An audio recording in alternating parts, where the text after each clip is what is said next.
ಪ್ರಿಯ ವೀಕ್ಷಕರೇ, ಸುದ್ದಿ ಶೋಧಕ್ಕೆ ಸ್ವಾಗತ. ಚಿಕ್ಕಮಗಳೂರು ಜಿಲ್ಲೆಯ ಕೊಪ್ಪದಲ್ಲಿ ಇಂದು ರಸ್ತೆ ಗುಂಡಿಗಳನ್ನು ಮುಚ್ಚಿ ಪ್ರತಿಭಟನೆ ನಡೆಸಿದ ಜೆಡಿಎಸ್ ಪಕ್ಷ.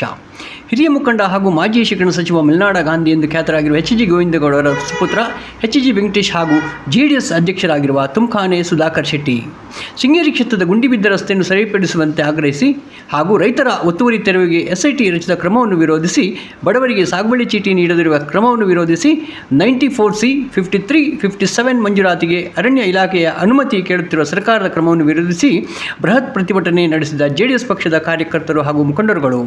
ಕೊಪ್ಪದ ಬಹುತೇಕ ಗುಂಡಿಗಳು ಮುಚ್ಚಿ ಸರ್ಕಾರಕ್ಕೆ ಸಡ್ಡು ಹೊಡೆದ ಜೆಡಿಎಸ್ ಪಕ್ಷ ನಾಗರಿಕರಿಂದ ಹಾಗೂ ನಿತ್ಯ ಓಡಾಡುವ ವಾಹನ ಮಾಲೀಕರಿಂದ ಮತ್ತು ಚಾಲಕರಿಂದ ಭಾರೀ ಪ್ರಶಂಸೆ ವ್ಯಕ್ತವಾಗಿದೆ. ಸುದ್ದಿ ಶೋಧ, ಕೊಪ್ಪ, ಚಿಕ್ಕಮಗಳೂರು.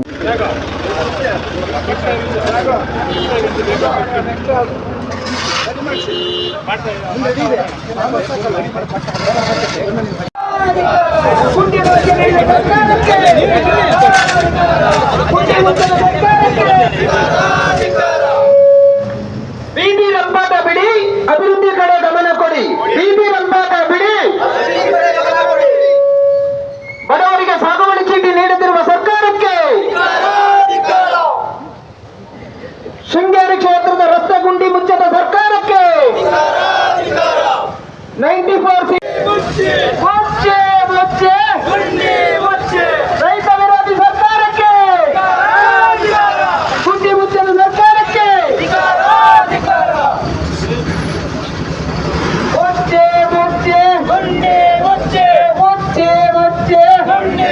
ಪ್ರಿಯ ವೀಕ್ಷಕರೇ, ಸುದ್ದಿ ಶೋಧಕ್ಕೆ ಸ್ವಾಗತ.